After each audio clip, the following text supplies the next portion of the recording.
प्रत्येक जिल्हा रुग्णालयात कॅन्सर सेंटर उघडलं जाणार, तसंच जिल्हा रुग्णालयात डे केअर सेंटर सुरू केलं जाणार।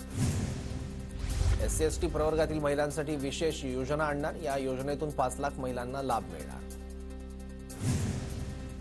केंद्रीय अर्थसंकल्पात स्टार्टअपसाठी 10 कोटींची मर्यादा, नवीन उद्योगपतींना 2 कोटींपर्यंत कर्ज, तर लेदर इंडस्ट्रीमध्ये 22 लाख लोकांना रोजगार मिळणार।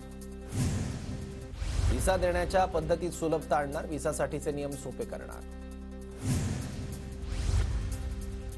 शिंदेंना भाजप बाजूला करत असेल, त्यामुळे शिरसाडांची गुगली, उद्धव ठाकरेंना एकनाथ शिंदे यांनाच मुख्यमंत्री करायचं होतं।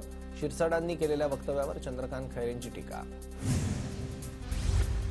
सध्या जो धर्माच्या बरोबर राहील तोच जिवंत राहील, जो धर्माच्या विरुद्ध राहील त्याचं काही खरं नाही। जळगावातील कार्यक्रमात मंत्री गुलाबराव पाटील यांचं विधान।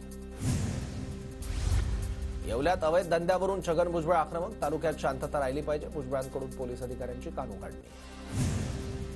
ठाकरे गटाचे माजी आमदार चंद्रकांत मुकाटेंनी घेतली उद्योगमंत्री उदय सामंतांची भेट, चंद्रकांत मुकाटे लवकरच शिवसेनेत प्रवेश करणार।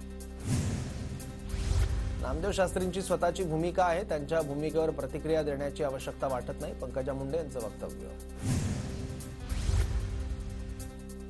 नामदेव शास्त्रींनी पंकजा मुंडेंसाठी गडाचे दरवाजे बंद केले, आज कोणत्या कारणामुळे गडाचं दार राजकारण्यांसाठी पुन्हा उघडलं, प्रकाश महाजन यांचा नामदेव शास्त्रींना सवाल।